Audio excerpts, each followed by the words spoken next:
ജോലി എളുപ്പത്തിലാക്കാനായിട്ട് എല്ലാം കൂടി ഒറ്റയടിക്ക് കുക്കറിലിട്ട് വിസിലടിപ്പിച്ചെടുത്താൽ മതിയാകും.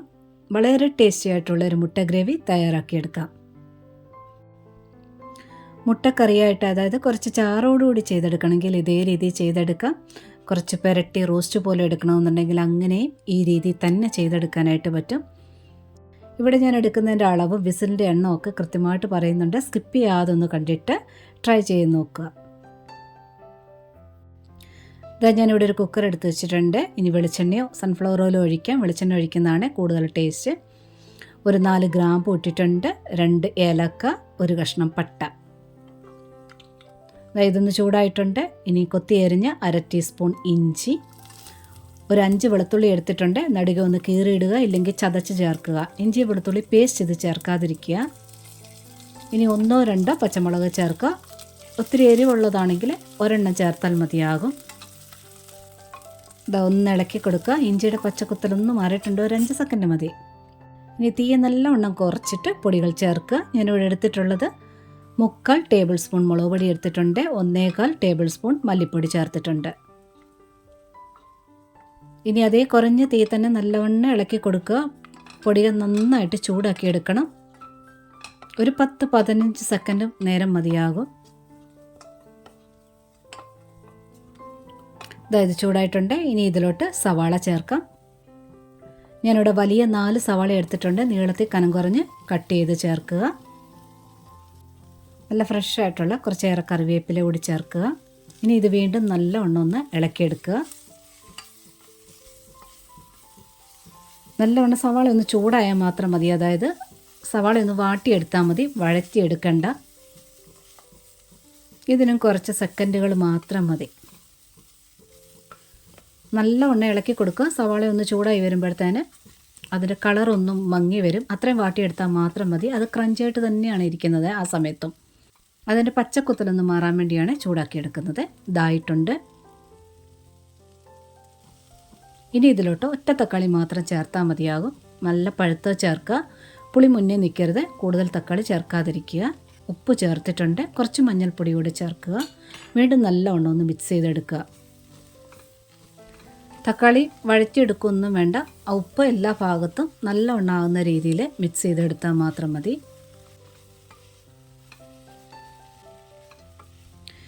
ഇതുമായിട്ടുണ്ട്. ഇനി ഇതിലോട്ട് ഞാൻ 3/4 ഗ്ലാസ് തേങ്ങയുടെ 2ാം പാലാണ് ചേർക്കുന്നത്. തേങ്ങാപ്പാൽ ചേർക്കാൻ താല്പര്യമില്ലാത്തവർക്ക് വെള്ളം ഒഴിച്ചാലും മതി, ഇതേ അളവിൽ തന്നെ. ഞാനിവിടെ ഒരു 1/2 കപ്പ് തേങ്ങ എടുത്തിട്ട് ഒരു 1/4 ഗ്ലാസ്സിനടുത്ത് വെള്ളം ഒഴിച്ചിട്ട് നല്ലവണ്ണം അരച്ച് പിഴിഞ്ഞെടുത്തിട്ട് 1ാം പാലായിട്ട് മാറ്റി വെച്ചിട്ടുണ്ട്. പിഴിഞ്ഞെടുത്ത തേങ്ങയിൽ വീണ്ടും ഒരു 3/4 ഗ്ലാസ് വെള്ളം ഒഴിച്ചിട്ട് ഒന്നുകൂടി ഒന്ന് അടിച്ചിട്ട് പിഴിഞ്ഞെടുത്താണ് ഈ 2ാം പാലായിട്ട് ഒഴിച്ചത്. പിന്നെ വെള്ളം ഒഴിച്ച് ചെയ്യുന്നതിലും തേങ്ങാപ്പാൽ ഒഴിച്ച് ചെയ്യുമ്പോൾ ടേസ്റ്റ് കൂടുതലാണെന്ന് എല്ലാവർക്കും അറിയാമല്ലോ. അതെല്ലാം മിക്സ് ചെയ്തതിന് ശേഷം മുട്ട ഇതിൻ്റെ കൂടെ തന്നെ വെച്ച് പുഴുങ്ങിയെടുക്കുകയാണ്. ഒരു കുഴിവുള്ള പാത്രത്തിൽ നമുക്ക് ആവശ്യമുള്ള മുട്ട നല്ലവണ്ണം ഒന്ന് കഴുകിയെടുത്ത് ഇതുപോലെ ഒന്ന് താഴ്ത്തി വെച്ചിട്ടുണ്ട്. ഇതിൽ വെള്ളം ഒഴിക്കേണ്ട. ഇനി ഇത് മൂടി വെച്ച് വിസിലടിപ്പിക്കുക. ഞാനിവിടെ മീഡിയം ഫ്ലെയിമിൽ 3 വിസിലടിപ്പിക്കുന്നുണ്ട്.